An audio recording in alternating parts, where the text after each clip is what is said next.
Hey, what's going on, everybody? It's your guy Realistic here, and I'm doing another tutorial for SoundOracle.net. And like I always say, even though I'm using Pro Tools, these tips and tricks will work with any DAW, so just follow along and you'll be able to pull up any compressor, EQ, or channel inside of your DAW and be able to do the same techniques. So in this one, I'm going to be going over 3 reasons why your mix sucks. And what I mean by that is we're just going to go over 3 common mistakes that I keep seeing in a lot of mixes, especially when I'm either mastering or I'm getting sessions from other people to finish their mix. And these are common things that I keep seeing that keep popping up. Or when I hear a lot of people's stuff pop up on SoundCloud, I'm like, man, the song's cool, the beat's cool, but the mix isn't. And I can hear all the things that are going on. So let's go over it. 3 reasons why your mix sucks. Number 3, really obvious one, they don't got the low end right, and it's usually the relationship between the kick and the bass. More often than not, what's going on is they're too loud. It's too much. People have this misunderstanding that the bass needs to be really loud, but the bass really needs to be felt more than it needs to be heard. Now, there are little techniques and stuff that you can do to make sure that the bass is heard, and one of them that you can do is instead of cranking the volume up, I'll play this. You can hear that my bass isn't going to be too loud here. I wanna wear you like a story. Right, it's just enough to be felt, just enough to come through a little bit. And one of the things that I'm doing right here is I got some distortion. I got the dry wet going, so it's not full on distortion here. And so I'm just kind of driving it a little bit here. I wanna wear you like a story. And that helps me with the perceived loudness, and when I'm on smaller speakers and stuff like that, it allows it to punch through a little bit better. And another thing that I'm doing too is I'm boosting some of these upper mids right here too. This one's around about 900 to 1,000 right there that I'm boosting. So it's things like that kind of keep in mind, because a lot of times when we're thinking about bass, we're like, oh, let's crank that up and let's come down here and let's boost the bass way up. You can see that where I'm boosting the bass is not as much as I'm boosting the top end here, because I'm trying to get the low end, I'm trying to get to be felt. And so in order for it to be heard, I'm focusing more on the top end. That way it's not fighting so much with the kick. Another thing that I'm doing, and we got a video on it in case you ever want to see it, is how to mix a kick and an 808 together. I also have another video just on side chaining. I'm using a compressor on the bass here that's being controlled by the kick. So you see when the kick goes off, this send is sending this information right here. I wanna wear you like a story.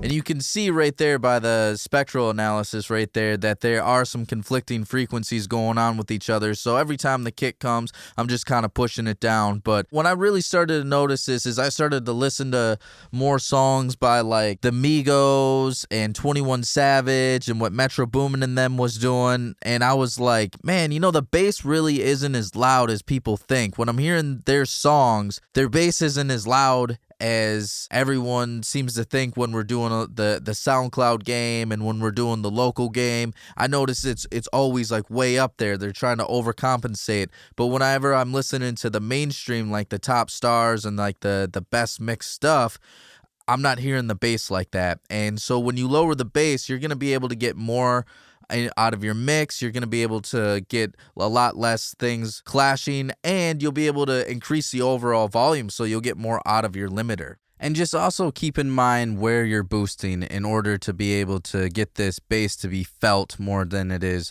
heard. Like a lot of times when I hear a lot of mixes and stuff, I'm hearing people kind of boost more in this 100 to 150 area for some reason when it comes to bass. But if you want it to be more felt, you want to kind of focus more on the areas between 40, 50, 60, maybe 70. That's when you'll get it more felt. Then you are going to get it to be heard. Like I said, we're doing this upper mid stuff to get it to be heard. But as far as the low end, we want the low end part of it to be heard. And so that's what I'm doing. On this particular one, I boosted by 50. There's a lot of times with 808s where I am trying to get those to be heard and felt. And so what I'm doing is I'm not trying to get the low end of the 808 heard. I'm trying to get the low end felt, and I'm trying to get the upper range to be heard. And that's when on 808s, I'll use a lot of more distortion to excite the uppers, and then down in the low end, I'm boosting around like 50 or 60. That way we're still getting them to be heard. And I might also use something kind of cool too, like Waves makes this plugin called Max Bass, which is really cool. So what I'll do is I'll use this to smooth out that low end so I can get it to be heard a little bit more too. So it's just kind of things like that as well to get those up. And then I'll come up to the kick drum here and just show you too. And again, if you're looking for things to punch through a little bit more, a lot of times for some reason people are boosting between 100 and 120 for their kick drums, I'm hearing. That's usually the place that I'm actually cutting. As you can see right here, I'm cutting 106, 205, so I'm usually somewhere in this area, 100 to 120. I'm usually looking for areas to cut. And for the kick drum, if we want this to be felt a little bit more, I'm usually trying to boost between 80 and 95 hertz. And so again, those are just things to keep in mind when you're dealing with the low end of what frequency areas do you need to boost for it to be heard, and what areas do you need to boost for it to be felt, because that 40 to 60 hertz, I don't want that to be heard. I want that to be felt. And when you got a sub on, I really want that to be nice and smooth, and you can really feel it going through your body, going through your car, or just whatever your speaker system is. And if I'm hearing 40, 50, 60 hertz, if I'm hearing that a bunch in the mix, then we're going to start to hear a lot of really muddy mixes, a lot of mixes that deal with a lot of harsh distortion. That way we are hearing and feeling the bass, because the upper mids are being heard and the sub frequencies are being felt. They're not being heard. And then that way we've now tricked the audience and the listener, and they think that the bass is actually louder than it appears because they're hearing the upper mids, but they're feeling the sub. And that's the key to that. Let's talk about the number 2 reason here. Number 2 reason why a lot of people struggle with their mixing is because they're using EQ and compression wrong. So let's start with EQ. So the main thing is when we start with EQ, a lot of times people are quick to boost right away. They're like, oh, the vocal needs to be brighter, or the kick drum needs more punch to it. But what we get out of EQ is we'll actually get more out of cutting than we will boosting, and a lot of times we'll get closer to the results that way, because let's say we got a vocal that's kind of sounds muddy and kind of boxy. Well, when we cut out that muddiness and that boxiness, naturally that vocal is already going to start to sound brighter and just have a cleaner sound to it, because we've removed the problem area. So let's check out this vocal. I'm going to bypass these EQs here. Ink your name like a tattoo. I want your story. I want your story on my skin. All right, so now let's check out what I did here with the EQ. You can see right here what I did is I got this EQ up. It's first in my chain right after the auto tune. So I'm cutting out some low end here, and then I'm cutting out some boxiness, and then I'm kind of easing up on some harsh frequencies. I'm even cutting a little bit in the top end here. I will boost later in this area, but I want to start here by cutting some areas out. But you can see I'm doing a lot more cutting. I want your story on my skin. And without it, I want your story on my skin. I want your story on my skin. so it's already starting to sound cleaner and brighter. And then later on, what I'm doing is then after I've kind of cut everything out later in the chain here, then I'm going to start brightening some things up. So you can see on here, now I'm do a little bit more brighter. I want your story on my skin. Now, if I just remove this and we just focus on boosting, you'll see where it's not quite the same. I want your story on my skin. So this is everything that we're doing to brighten things up, and now I've removed everything that we've cut, and suddenly it doesn't sound as bright or as energetic. I want your story on my skin. I want your story on my skin. Give you. And that goes through all types of different instruments, whether you're dealing with guitars, bass, kick drums, snares. You want to start with cutting and figuring out where the problem areas are. All right, the other thing that I mentioned too in this one right here, not using compression properly. And a lot of it has to do with just over compressing things, especially your sums or your master channels. So let's check out, like for instance, we got some drums over here. If I do the compression incorrectly, we're going to see that there's going to be a lot of problems. I actually do have a few tutorials on this. The most recent one was 3 common mistakes when using bus compression. So let's check this out.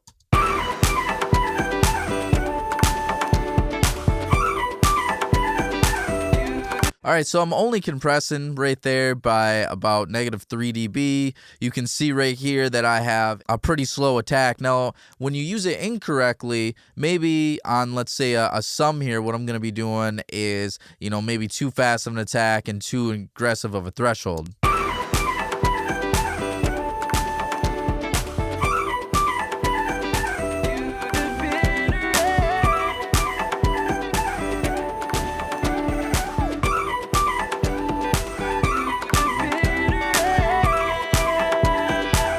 So you see when I was over compressing there, we started to have a lot of issues. Let's check out the same thing with the master channel. You heard a lot of the life got sucked out. Same thing with here. Let's go to the master channel.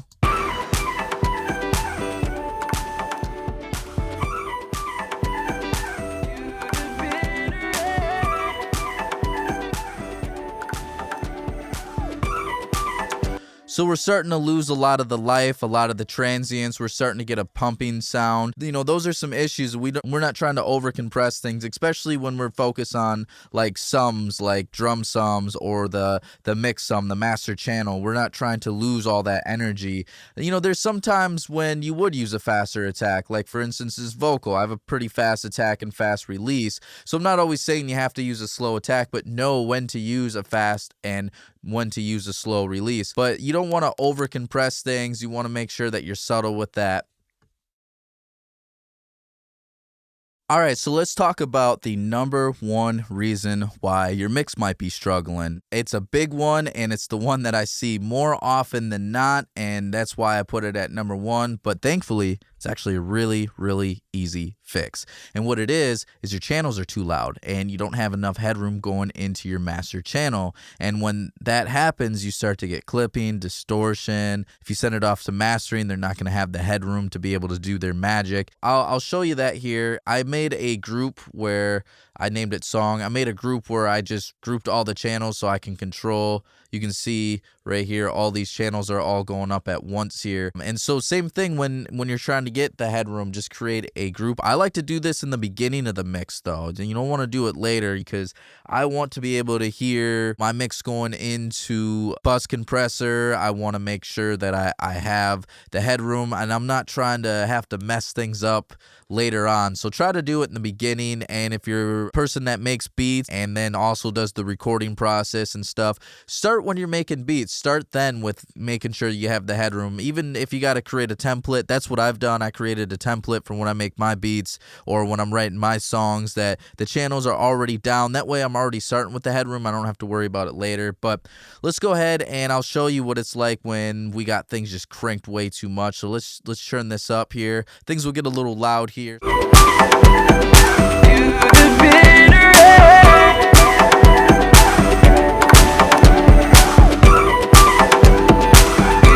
So you can see right here in the master channel, I'm clipping right there. We can hear that this does not sound that good. And the only reason why it really doesn't sound that good, I mean, we got some good EQing, we got good compression, our reverbs are dreamy. Everything's there. So what's going on? Well, the problem is there's just way too much going on in the master channel. There's too much gain going into it. We don't have any breathing room. We're starting to hear things clip, and we're starting to get things that clash a lot more. And we're also seeing that things are too loud all over the map here. We got like our drums up here that are going to be just too much going into the drum sum.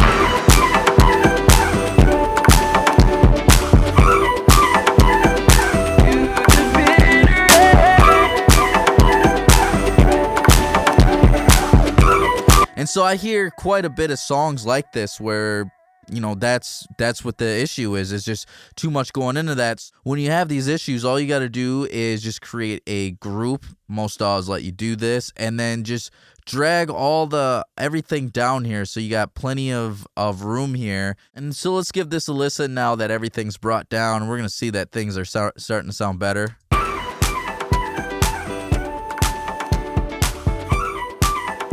We got plenty of room right here in the master channel. I'm averaging about -5. Sometimes it goes up to -3. I can bring my compressor back in because it's not going to pump that hard.